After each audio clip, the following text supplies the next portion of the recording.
Welcome to the conference. I hope you're enjoying everything. I'm Josh. I work at Weave. Thank you, Weave, for everything. Weave's cool. If you don't know about Weave, check it out. We do a lot of Go. I've never given a presentation at a conference in this kind of format before, so hopefully it goes well. I'm going to jump right in with just a quick introduction of myself. Like I said, my name is Josh. And I've studied AI for quite a while in this weird mix of literature and linguistics and math, native languages, Native American languages. If you ask me if I think a paradigm shift has happened in ML, the answer is yes, but not in linguistics. So whatever that means for the world of NLP, you can ask me some other time. And if you ask me if language is solved, I will say no, not even close. We have not solved language. AI and ML has not solved language. Much of my developer career has been spent in small startups. And so I mention that because this informs very much the kind of view I have now of micro machine learning. I never went to Silicon Valley and worked at big companies. So working in small startups, right, where there aren't large teams dedicated for specific domains, and there's not a lot of runway for R&D and experimentation. Pitching ML projects is a very odd thing, especially 10 years ago. It was very odd. People didn't even believe that you could do those things, and so my view of this notion of micro machine learning, small scope projects that tackle small, isolated, and classical technique kind of machine learning projects has arisen much out of both my academic history and also then my professional career. So I'm here to convince you that ML, machine learning, is just engineering.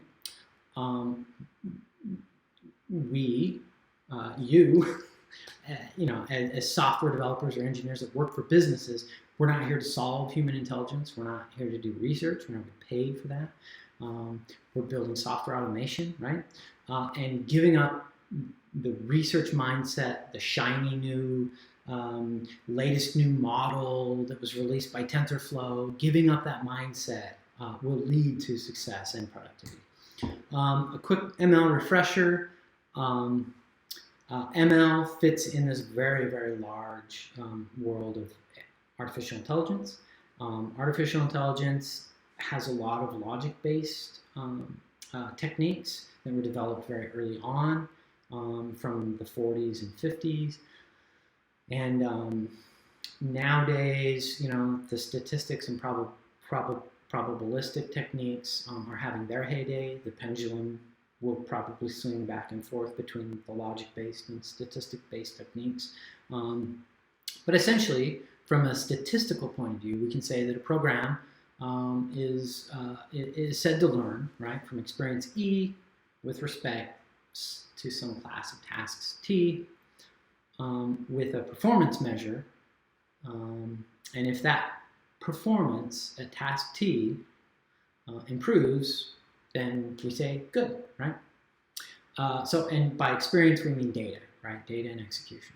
So if you have a software program that has a particular task and a measurement associated to that task, and if we give it more data and it gets better at that task, then we call that learning. So a spam classifier, right? If you build a spam classifier and it's, say, 90% accurate, you give it more data, more good example data of spam versus not spam, and it improves its accuracy of classifying, then we would say that program is learning, right? We would call that machine learning. So any program that does that. I'm also trying to convince you here that machine learning is just metadata. We deal with metadata a lot, right? A trained model is really just metadata about all the training data it's seen, right? It's metadata about the patterns that it's seen. And so thinking about machine learning models as metadata, I think, fits very well into the engineering mindset. Also, machine learning is really just about automating mundane knowledge, right? And by mundane knowledge, right, we mean the kinds of admin or data entry tasks that are just kind of soul-crushing, boring, they're lame. The people who do them wish they could be automated, and in many cases they can. Right? We're not trying to write novels. We're not trying to write music. We're not trying to solve consciousness. We're just trying to solve a lot of these really mundane knowledge tasks. And my argument is that in many, many companies, there are a host of mundane knowledge tasks that we've given to people that we can then automate. They just aren't very interesting kinds of problems that get a lot of attention. So we'll jump right into real-world machine learning projects, right? And what I call the pyramid. The pyramid, basically, at the bottom, kind of like a dependency pyramid. Stuff at the bottom is required to go up the next level and up the next level. Well, machine learning is at the very top, right? So we've got all this stuff underneath that we need in order to make a machine learning project actually happen. They require a lot of infrastructure, coordination across multiple teams, and oftentimes a lot of executive support and even understanding of the problem. Real-world machine learning projects often devolve into infrastructure projects because depending on what you want to do and the problem you're trying to solve and the existing data that you have, the infrastructure built around that may be very specific to that domain. And not only are they very specific to the different kinds of machine learning tasks that you're trying to accomplish, they're very different than the kinds of infrastructure that organizations are used to already having. And so I've seen a lot where people are like, oh, we have the data, and it's really just stuff sitting in S3 or in a database. And that is not the kind of infrastructure that you often need to do a machine learning project. And so you start to go down this road of doing this cool classifier or something, and you realize that you need data to be a certain format, or you need it from this area, and that then begins the path to building up more infrastructure. Real-world machine learning projects also kind of spiral into these organizational crises, almost. Maybe that's just too strong a word, but I'll stick with it. About what the data means and how to interpret it. And if there are existing, performance metrics like KPIs and OKRs, sometimes a machine learning project can unsettle people's assumptions about some of these performance metrics, and it can devolve into this kind of labyrinth of discussions about, well, maybe we should change our OKRs, and then of course if you don't have them, a lot of startups don't even have these kinds of performance metrics defined. It can then devolve into a full out let's just define all of our metrics, performance metrics on an organizational level, which is not what you want your machine learning project to do, right? So the pyramid, here's a picture of the pyramid, right? We want a nice rainbow, a nice pretty rainbow. We got collection and search and aggregation and meta going up and up and up. And these are just examples, right? The actual implementation or the actual stuff you're doing might not be exactly the same, but generally you have to at first have your data. It has to be, collected from the databases or from S3 or from, third-party providers or other services. And then once you have it, you can maybe do some search. And then once you have search, you can do some aggregation, like counting things up and summing the number of times you got a 400. And you can build dashboards, you can get monitoring, and you can get metrics. And this is usually where a lot of KPIs and OKRs start to come in as you start to monitor stuff. And then you can get into metadata. And here, this metadata would be more the metadata about, the operation of the business. So things like time series, right? Like for seasonal trends or even weekly trends, or, we start to see, a high number of volume, at this time of the month, that type of stuff. So you need all of that kind of stuff in order to really begin a machine learning project. So the ideal organization already has all this collection and search and aggregation and metadata and KPIs and monitoring and data pipelines and all that stuff already done. And then you just put ML right at the top, right? In reality, what happens is you go to do an ML project and you realize that you aren't even collecting the right data. And then you have to be able to build up all this infrastructure that allows you to format the data, clean the data, sample the data, and pull out trends and patterns and reformat and all the stuff that goes into manipulating the data for an ML project. And you end up with these very kind of patchwork and incomplete dependencies across organization, which can lead both to a lot of fragility in the project itself, and then a lot of kind of lack of knowledge across the organization about what's actually there. The micro machine learning, the micro ML view of things is if you can take on small projects with a small scope, then the amount of collection and searching and aggregate and metadata that you're going to need are actually manageable because you're not doing it across the entire organization. You're just doing it in a very well-defined domain. And you can build that out from bottom to top and explore.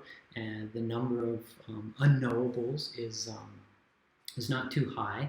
And once you deliver that ML project, you now have completed, this thin vertical on your triangle of data, right? The data science triangle. You've now kind of filled in this little part, right? And then you can keep going as an organization by tackling very strategic, small scope projects to start filling in those gaps or expanding, right? All right, so moving on to Go. Right, we've got our pyramid of what we want to do. So why is Go even good for this? How is Go good for this? Well, the first thing I always ask when I'm looking at a programming language is what are the limits of the language, right? Because that allows us to focus on the strengths and ignore the weaknesses, or manage the limits. So everybody is probably already familiar with a lot of this stuff. See Go is not Go, right? the Great Aphorism. There's an insane number of person years on C and C++ code bases for AI and machine learning. For example, the project Tesseract, which does optical character recognition. Just a crazy amount of time. It's years and years old. There's so much code. Rewriting that would be a passion project or a side project.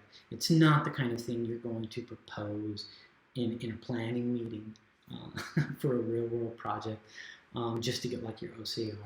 And so it just isn't viable, right? And so what you'll probably want to do, right, is then write a wrapper, right, using CGO. But why do that and propose that, in a planning meeting, which could take a couple weeks, when there already are wrappers around, say, like Tesseract in Julia or Python or R that are probably older and more mature, more community support. And also the question, right, if most of the code running is going to be the C++ code, then why are you writing the Go wrapper? Why does it need to be in Go? Right? So that can be problematic. The other thing, right, the garbage collection, that can even go into the more general stuff. It's not as big a deal, right, with Julia and Python and R. Maybe if you're in a Rust machine learning world or the C++ machine learning world, that's a big limitation for Go. Again, the lack of machine learning mindshare, which has a proportional impact, right, on the ecosystem, the number of packages, and the amount of support, the number of people knowledgeable and sharing their skill set across the community. And then, of course, ad hoc and exploratory scripting in Go, while amazing in terms of the rapidity at which you can recompile a program. It oftentimes can sometimes almost feel like you're in an interpreted language. But it isn't, right? And there's no REPL read about print loop, right, that you get in Julia or Python. And some of the type system can get in the way in terms of exploratory code and just fleshing out ideas. So it's a limit, not a bad one, but so the good parts of Go, right? Everybody probably already knows these, right? World-class engineering, people who started Go, right? They're people that I personally would trust, and so Go is a stable platform for building engineering things, right? I think it's more than earned that reputation, and for all kinds of projects, ML also. It's a very stable ecosystem and stable language. Data processing with sane concurrency parameters, right? It's easy to build concurrent data pipelines. It's easy to build parallel data pipelines. It's easy to just build stuff in Go, right? Unicode package is amazing. Productionizing Go is just right. The energy, the memory consumption, developer productivity, deploying, all that type of stuff, right? Once it's fit into a matrix, it's like a matrix. It's like, wow, the benefits of Go are really good for lots of engineering projects, and I would argue they're also very, very good for small scope machine learning projects. So back to this notion, right? Tackling thin verticals, small scope projects, right? With few dependencies, both organizational dependencies, but also software and dependencies. They're easy to define in scope, right? They're easy to manage expectations. It feels like you're getting progress. There's less infrastructure, and there's often a lot less data, right? So you don't have to collect as much data, which means you don't have to build out the infrastructure to support that collection, and then, of course, all the other data pipeline tasks that bubble up from that. So here's an example, right? Some examples that I've worked on and that I feel were successful. Say you've got a bunch of error messages from a bunch of different services, but the services are similar enough that you would like to be able to consolidate all these hundreds of error messages into a core set of maybe 6 types of error messages, and so you can build a classifier for that, and I have done that, and we provided standard error handling for downstream services for websites and stuff. Took the burden off of them to have to try and be like, oh, well, what do we show when it's this error message and when it's this error message? It's like, nope, okay, one kind of error message for credit card decline or whatever the case may be, right? So what I did is I aggregated the error messages, cross-referenced it with all the documentation, I hand-labeled it. I mean, the data set was small enough that I could just literally hand-label it and train the model. We weren't actually a Go shop, and having an API wasn't the right decision. And so what I did is I did all the data processing in Go, did all the training in Go, which went very well, and then serialized the model, embedded that, stuck the serialized model in the application, and then wrote some code on the outside of it, or inside the application to read that model in, and then just do some of the simple calculations, some of the simple math. Another example is if you've got a lot of policy or compliance text messaging, or not text messaging, but a lot of compliance text or policy text. You can aggregate that stuff, build a classifier. So, for example, you've got a lot of compliance stuff that you want to disposition calls for, right? And you need, maybe all these different compliance messages just to be one kind of disposition, right? Or maybe you've got, 5 or 6 services that you're reading compliance from, and the messaging is different, but the compliance is, things themselves are the same, and maybe they don't label them or very easily for you, right? So again, this was with cancellation policies. We created a couple of classes. Again, I just collected the data by hand labeled some stuff, trained it, serialized the model, embedded it, right back up. So microML, at the end of the day, is really just pragmatism, right? Building simple models that are from projects that are small in scope. They're interpretable models, right? And in simple models that are more interpretable are easier to deploy, they're easier to debug and maintain. They're also easier to teach. And if you have something like a simple classification or a simple classifier implemented in code, it's much easier to teach a software developer or an engineer what that's doing than it is maybe often to teach kind of abstract concept. And so these smaller scope, simpler projects that are using more classical techniques, I argue can be applied in a lot of back-end data stuff, and they're easier to teach. And so you can kind of spread the mind share. You're not having one particular developer who is like the ML expert. You're able to share that resource, the education. And this all micro ML fits into this kind of larger notion that's starting to gain more traction these days, which is practical AI, right? You start simple, you grow into complexity, you modulate your sophistication to meet the solution, right? So if a regular expression can get you 90% of what you need, and that's good enough for the business, use a regular expression, right? It's not cool, maybe it is cool, right? Maybe it is cool, but I mean, it's not technically AI or ML, right? But like, you don't get paid to do research, or I don't. Maybe you do. That'd be great. But right, we get paid to help the business run better, and this approach for practical AI fits very well, right, into that kind of mindset. Of starting simple and growing into complexity. And oftentimes, a regular expression isn't the right way to go. And so you need something that's not like TensorFlow and a team of data scientists, but it's not a regular expression, right? You need something that fits in the middle. And micro-ML, practical AI fits in the middle. So here's a couple of links. There's a small stuff I put together called Text API. It's just kind of an aggregation of some of the patterns that I've used in the past to solve some of these things with classification and sentiment analysis, and there's a language detection API in there.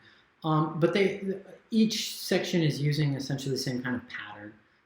And it's really meant not as a production level tool, but more a guide to show you like how simple and easy it is to put together a machine learning project in Go, running as a web server that you can then keep retraining the data on.